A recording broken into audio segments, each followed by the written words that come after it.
Hello students, welcome back. Today we are going to continue our chapter rights in the Indian Constitution.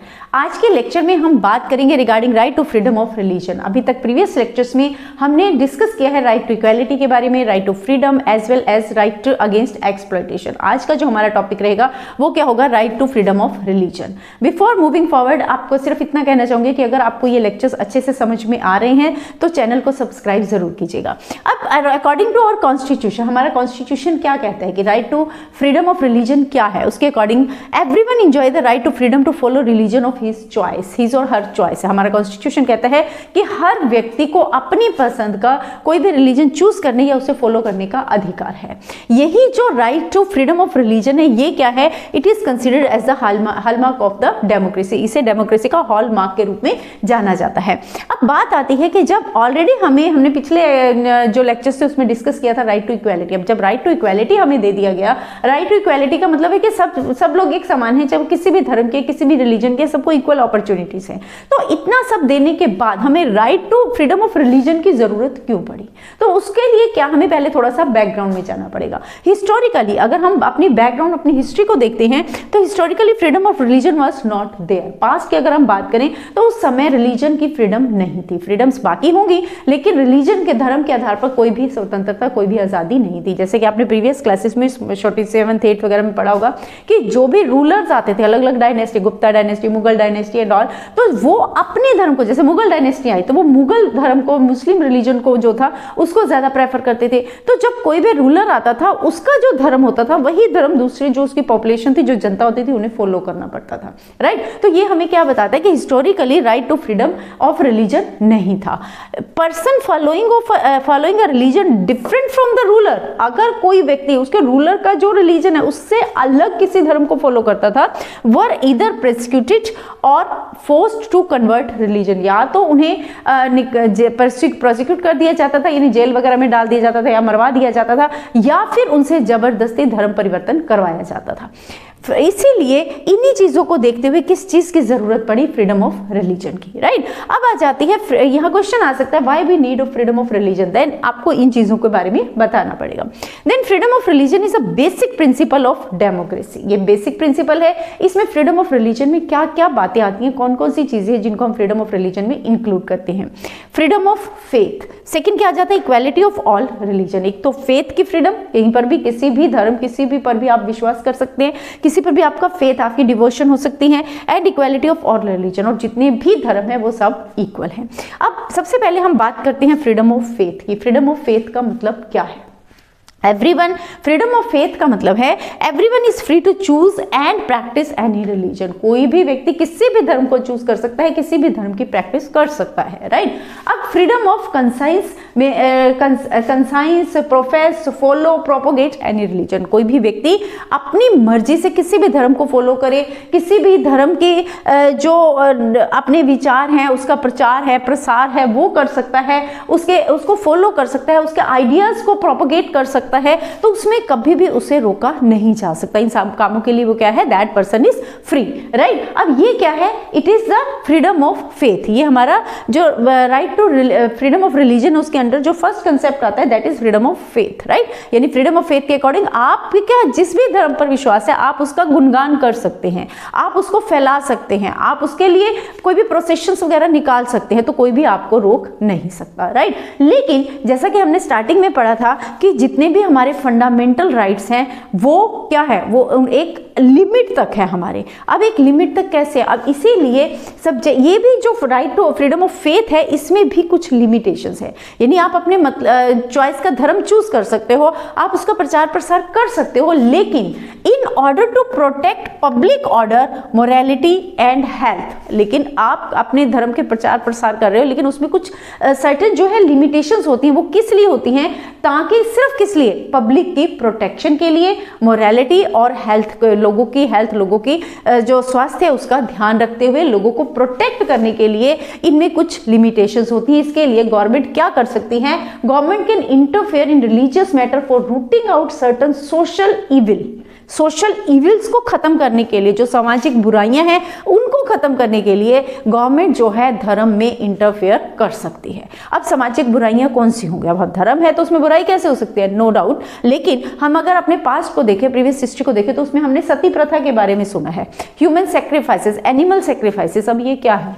कोई भी लोग धर्म के नाम पर ये काम करते हैं, लेकिन कोई भी धर्म इनको करने की इजाजत नहीं देता। तो जब सती प्रथा को हटाया गया, सती प्रथा पहले धर्म का एक हिस्सा थी, तो उसको गवर्नमेंट की इंटरफेरेंस हुई कि सती प्रथा इज नॉट प्रैक्टिकली, सती प्रथा एक अच्छी रीति नहीं थी, जिसमें क्या था, एक जीवित महिला को अगर उसके हस्बैंड की डेथ हो जाती है तो उसके साथ जला दिया जाता था। ह्यूमन सेक्रीफाइसेस किए जाते थे, मानव की बलि दी जाती थी कि किसी बच्चे को उठाकर उसको सेक्रीफाइस कर दो तो भला होगा। तो ये सब क्या थे? All these were the social evils. तो इन सबको हटाने के लिए गवर्नमेंट ने इंटरफेयर किया उस धर्म में, और फिर क्या बने, अलग अलग जो हमारे एक्ट हैं, जो हमारे लॉस बनाए गए इनको रोकने के लिए। तो ये जो लॉस है, ये जो गवर्नमेंट की इंटरफेरेंस थी, ये किसके लिए थी? पब्लिक को प्रोटेक्ट करने के लिए, मोरालिटी के अगेंस्ट, की मोरालिटी को सेव करने के लिए, राइट। अब दूसरा आ जाता है हमारा इक्वालिटी ऑफ ऑल रिलीजन, सभी रिलीजन इक्वल है। It means that government will not favour any particular religion. India does not have any official religion. Government किसी भी एक रिलीजन को प्रमोट नहीं कर सकती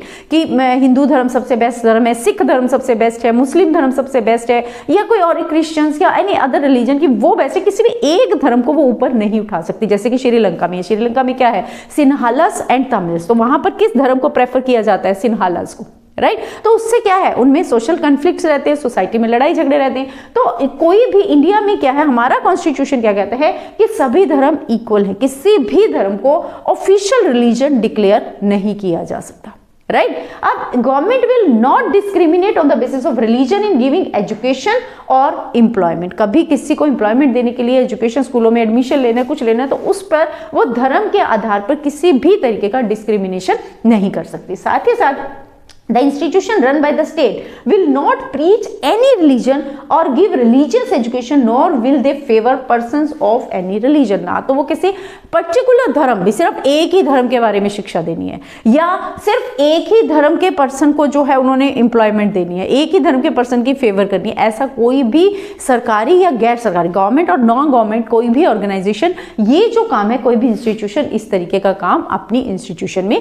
नहीं कर सकती, क्योंकि उनको सभी धर्मों को साथ लेकर चलना है, सबको बराबर का जो वैल्यू देना है, राइट। अब ये क्या है, इसको हम क्या कहेंगे? जब किसी भी सोसाइटी में, किसी भी डेमोक्रेसी में सभी धर्मों को इक्वल माना जाता है, जहां कोई भी रिलीजन जो है वो स्टेट रिलीजन या ऑफिशियल रिलीजन नहीं होता, तो उसको हम क्या कहते हैं? That is known as the principle of secularism. Is it clear? अब हमने बात की कि कहीं ना कहीं सर्टेन लिमिटेशंस है, हर फ्रीडम पर कहीं ना कहीं लिमिटेशन है, ताकि उस फ्रीडम का लोग अपनी लिमिट से ज़्यादा बाहर जाकर मिस यूज़ ना करें, राइट।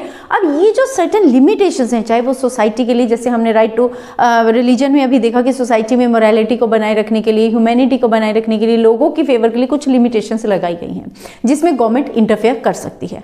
अब ऐसे में ये जो लिमिटेशंस हैं, कभी कभी ये क्या होता है, the limitations of the right to freedom of religion always produce tension. इससे अक्सर टेंशन डेवलप होती है दो धर्म के बीच में, धर्म के लोग और गवर्नमेंट, उनके बीच में। आपने पढ़ा होगा कि जब सती प्रथा पर बैन लगाया गया था, तो बहुत सारे हमारे जो ऐसे लोग थे जो अपने आप को रिजिड जो पीपल थे, उन्होंने इस चीज़ को एक्सेप्ट करने में बहुत समय लिया था। वो इस चीज़ को, स्टार्टिंग में कोई भी सोसाइटी में चेंज आता है तो लोग उसको आसानी से एक्सेप्ट नहीं करते हैं। जब वो एक्सेप्ट नहीं करते हैं तो उसकी वजह से क्या होती है? टेंशन होती है सोसाइटी में, राइट। अब ये किसके बीच में होती है ये tension? Between the flowers of the various religion and the government, government में और उस धर्म के लोग, जिन धर्मों में आपने इंटरफेयर किया है, कुछ उसमें सोशल इविल्स को निकाला है, तो उन लोगों में और गवर्नमेंट के बीच में टेंशन डेवलप हो जाती है।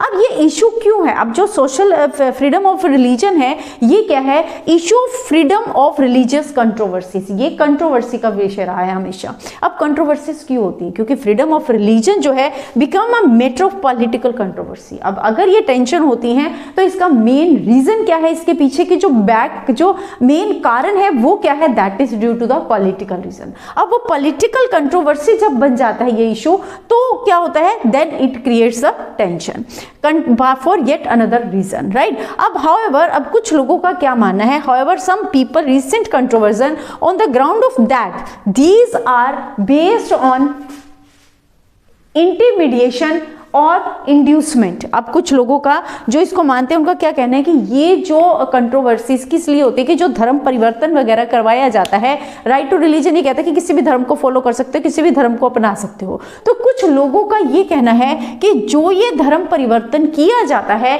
वो ज्यादातर किस तरीके से किया जाता है, बाय इंटिमिडिएशन। इंटिमिडिएशन मतलब कि उनको डरा धमका कर उनका धर्म परिवर्तन करवाया जाता है, या फिर इंड्यूसमेंट। इंड्यूसमेंट का मीनिंग क्या होता है कि उनको पैसे का लालच देकर उनके धर्म को परिवर्तित करवाया जाता है। इसीलिए ये इशू क्या है, कंट्रोवर्सी का इशू बन जाता है।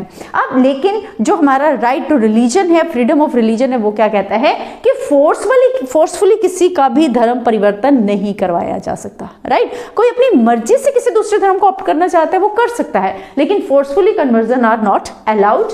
It only gives right to freedom, हमें क्या देता है, only gives us a right to spread information about our religion, कि हम अपने धर्म का प्रचार करें, अपने धर्म के बारे में दूसरों को बताएं, एंड दस अट्रैक्ट अदर्स टू इट। अपने धर्म के बारे में लोगों को बताएंगे, लोग खुद हमारे धर्म की तरफ अट्रैक्ट हो, अपनी मर्जी से वो अपना धर्म परिवर्तन करना चाहें तो वो कर सकते हैं, लेकिन फोर्सफुली जो कन्वर्जन है वो अलाउड नहीं है। Is it clear? ये सारा हमारा क्या था, this was regarding the right to freedom of religion. Hopefully it's clear. If any problem is there you can go to the comment section. Thank you.